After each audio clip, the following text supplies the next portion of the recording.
Hello and welcome to another inspiring episode of Manage CIA podcast series, where we bring you a story of innovation, sustainability, and impact from the world of entrepreneurship. I'm your host, and today's episode is truly special. We have with us the dynamic founder of Atma Leather, Ms. Jinali Mody, with us today. Atma Leather is one of our funded startup at Manage CIA, and it is making wave in sustainable fashion industry by turning banana crop waste into an eco-friendly alternative to leather called Bonufi. So, hello, ma'am. How are you? I'm well. It's very good to be here. So, let's start our session. So, ma'am, could you share with us about Atma Leather and how you came up with this idea? So I'm very passionate about climate and sustainability. I did my undergrad in chemistry. I worked for a little bit and then I went to do my master's in environment and climate. And so while I was doing my master's, I wanted to look at innovations that could make and decarbonize the materials of today. So looking at better, more sustainable alternatives for the materials around us. And we looked at a lot of other leather alternatives in this space were made from mushroom or a different other materials. So the idea was, can we do this in India from crop waste? So I came back from the US wanting to create materials from crop waste. We looked at different crop wastes and then we ended up with banana crop waste. Building something new is never easy, right? So, let's talk about the roadblock and wins. What were some of the biggest obstacles you faced while starting Atma Leathers? I think every startup is hard. I think it's still very hard. It's a few years in, but we're at the point where we've now progressed from R&D to pilot scale. I think R&D phase is always very challenging, a lot of setbacks because you're doing something new that's never been done before. There's always constraints on time because that's kind of the most important resource as a team. So always feels like you're running against the clock. There are always challenges in terms of supply chain, sourcing, figuring out all of those things has been very challenging. It's also been exciting because we're not just working on a plant-based leather now, we're doing other downstream applications from crop waste. So there are a lot of opportunities, but staying focused as well as a founder is challenging. Yeah, so how did you deal with the skepticism from farmers, consumers, investors when you introduce such an unconventional idea to them? I think you have to find the customers or investors who are actually already sold on this. So finding people who understand the space, who are committed to sustainability, who care about it. I think that's the most critical. So finding the right partners is really important.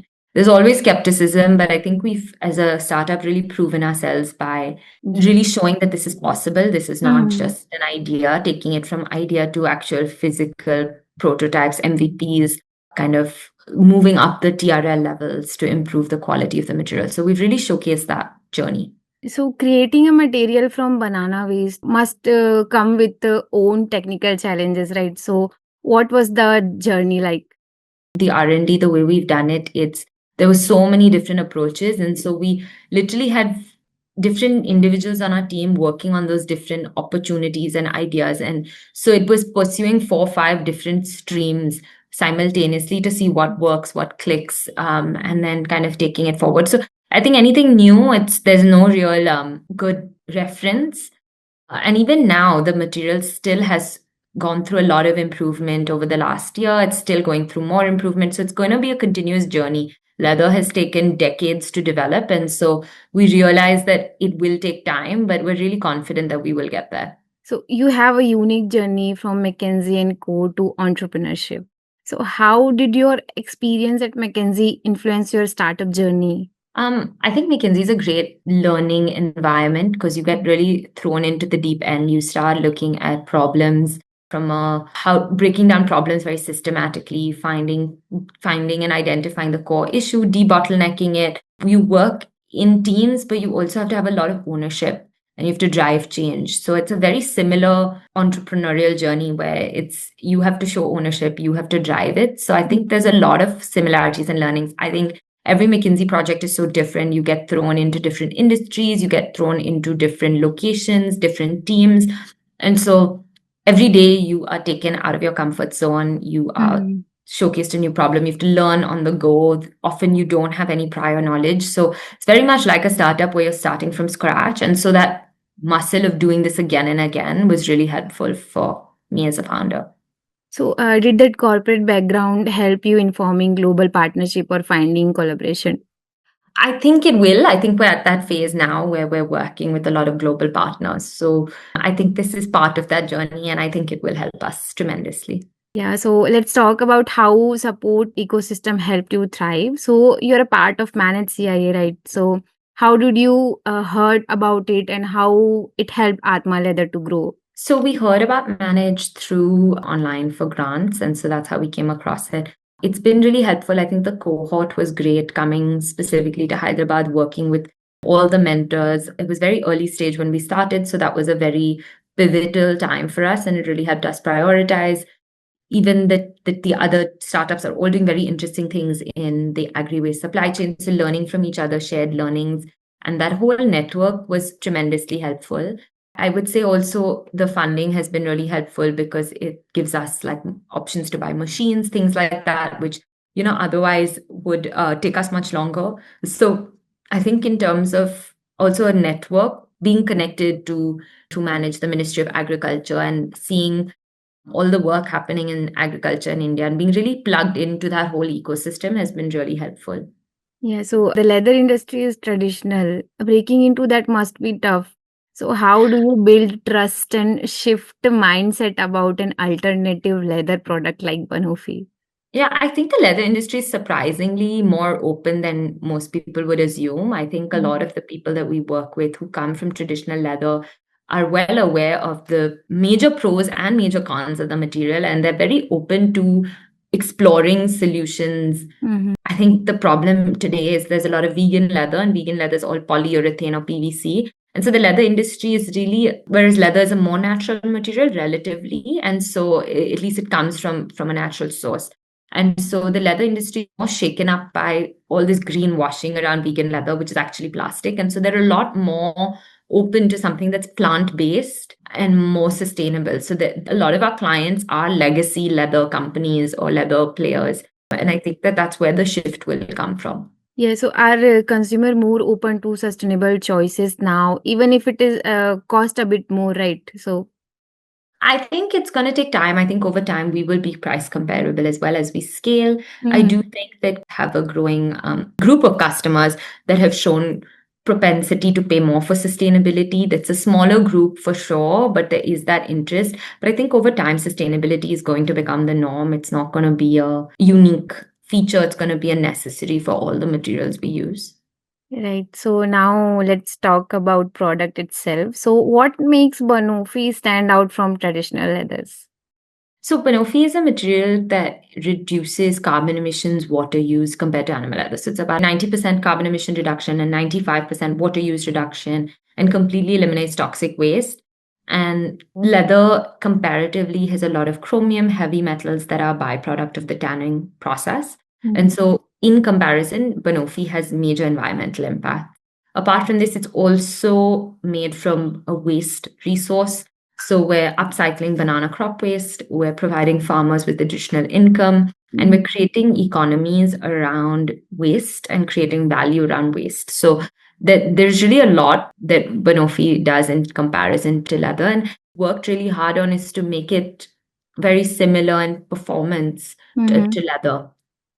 Yeah. So how do you ensure it meets industry benchmark and standards, comparing this sustainability and maintaining this sustainability I and mean, it's quality? taken honestly a lot of R&D to get there, right? Our tensile, tear strength, abrasion, all Mhm. of these properties has taken us years of research, and that's exactly why there's a lot of funding required from a R&D standpoint, machine standpoint, to really get Mhm. it and to really get it to that desired those numbers, because leather is a very, very high performance material, and so Right. really working on that has been where we are focused. So how many product category does Atma Leather currently offers? So our main product is a plant-based leather alternative, which is in the form of sheets, but we're doing some other things. They're still in R&D now.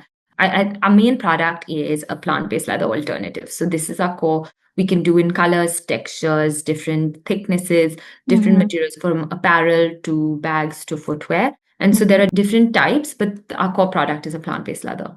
So, are you collaborating with any fashion or like lifestyle brand at the moment?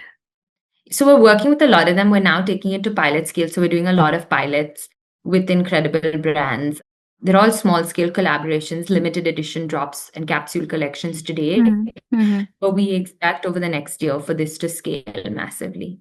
Beyond product innovation, Atma Leather is driving real change, right? So, can you share more about the communities you are working with and the social impact you are Yes, creating? absolutely. So we're a big part of the community. We're based in Kolkata today, and so we partner with about 100 smallholder farmers around the factory who we've helped with additional income through the sourcing of their waste.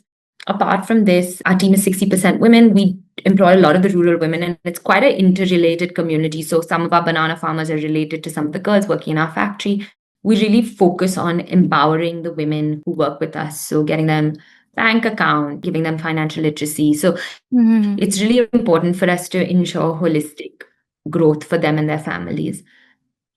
That's great. So, what are some key milestone or moments that made you feel like, yes, we are on the right track?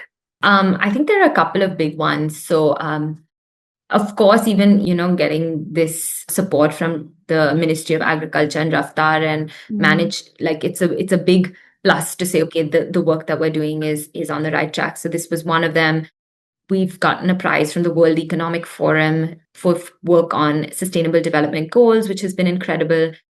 We were part of the HULT Prize and won the HULT Prize, which Yeah. is the largest social entrepreneurship competition in the world. So a lot of these have been incredible signals. We were part of the Vogue Business 100 leaders shaping the world of fashion. I was part of Forbes 30 under 30. So there's a lot of signals that have come in that big achievements for us in the team. I think honestly, our core focus is really getting that material done. But some of this along the way has provided us with a lot of financial support and grant funding to really reach the milestones. So, how is Atma Leather benefiting farmers in India? Banana farmers in India generate a lot of waste. For every 1 ton of fruit, it's about 8 to 10 tons of waste. And so there's incredible crop waste opportunities that arise.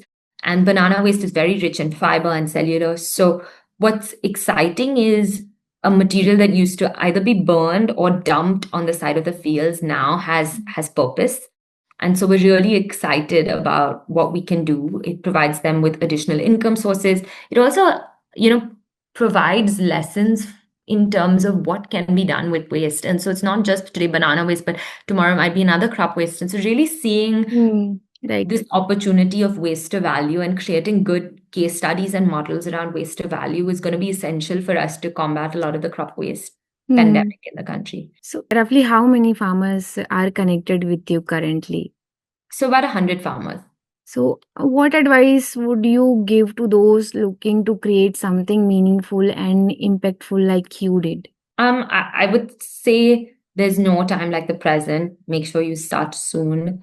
I think there's a couple of things that I would say, which I think are motivational, but some are just, I think founders need to be a little bit careful.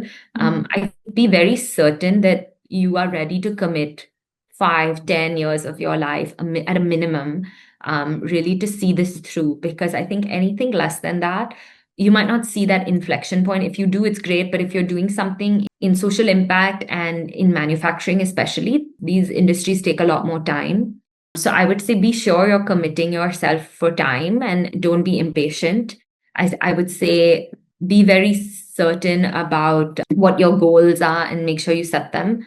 And I would say there's definitely no time like the present. But it's also important to remember that it's hard to be a founder. It's hard to start a company. So make sure you're very clear about what you're working towards and making sure you have the long term commitment before you start the journey.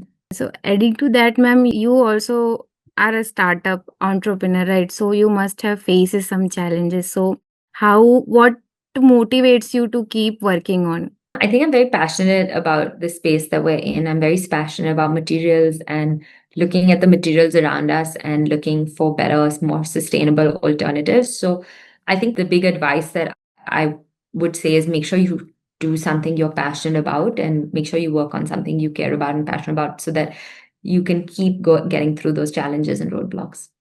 Yeah, so what next for Atma Leathers? Any upcoming projects or exciting plans you can share? I think we're just looking at crop waste as a whole and excited about what else we can do with crop waste apart from leather. So there's a lot of excitement and looking at waste to value. So if anybody's interested in talking about collaborating, I would love to chat in terms of anything related to the waste to value space. So we are end of the session, ma'am. Thank you so much, Ms. Jinali, for sharing your incredible journey with us. From innovation in material science to making a real difference on the ground, Atma Leather is a truly redefining what it means to build a startup with a purpose. To our listener, we hope you found today's session inspiring and insightful. Stay tuned for more such conversation with changemakers right here by Manage CIA. Until next time, keep innovating and keep growing. Thank you.